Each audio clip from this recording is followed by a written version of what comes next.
Federal regulators are now planning a rescue plan to shore up the finances of some of the nation's largest credit unions, using billions in new government borrowings. First on CNBC to talk about how this will work, we welcome Michael Fryzel, who's chairman of the National Credit Union Administration, an independent federal agency that regulates said credit unions. Mr. Fryzel, thanks for joining us today. Thank you for having me here. We need to distinguish between these standalone retail credit unions and those that are embedded in corporations. I guess what we're talking about right away is getting money to those retail credit unions so that they can put the money to work. Is that the idea?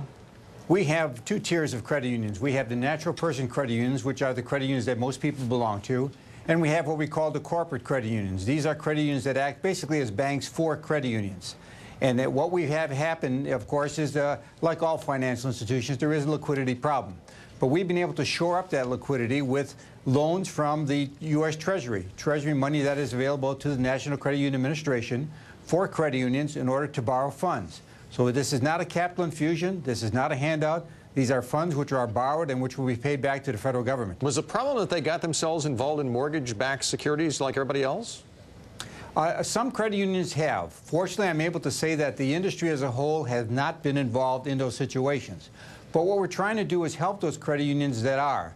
And we've created what we call the Credit Union Homeowners Affordability Relief Program, the CU HARP, which will allow credit unions to borrow funds from the NCUA, then take these funds and invest them and earn a percentage on them. They, in turn, must pass this percentage on to the homeowner and increase it by additional percentage. So that a person paying 7% on a $200,000 loan for 30 years will have that reduced to 5% and reduce their monthly payment by $257. Okay. And how tight is the situation? I mean, we've heard some dire forecasts from the likes of the auto industry and Wall Street and the various places, but put it in perspective for us in terms of the cash situation.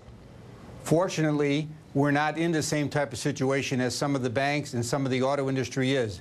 We're not talking about those kinds of numbers.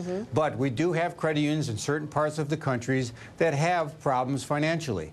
And this is what these programs are for, to make sure that the credit union members are helped, to make sure that the credit unions remain safe and sound, because that's basically what the responsibility of a federal regulator is. It looks like that regulation is going to change, though, isn't it, Mr. Fryzel? I mean, right now there are so many different regulators for so many different kinds of financial institutions, but it looks like we're headed to some kind of super czar. How is that going to affect your institutions? We anticipate that with the new Congress and new administration, there will be certain plans laid out that will try to consolidate the agencies. It is our contention that NCUA has been what we feel is a good regulator for credit unions, in that credit unions have never cost the U.S. taxpayers a penny.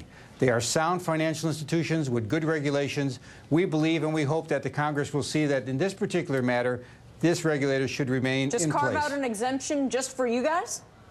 Well, we don't even know how the bill is going to look, but certainly an exemption would be something we would be favorable for. Mr. Fryzel, good to see you. Thank you for joining us today. Thank you.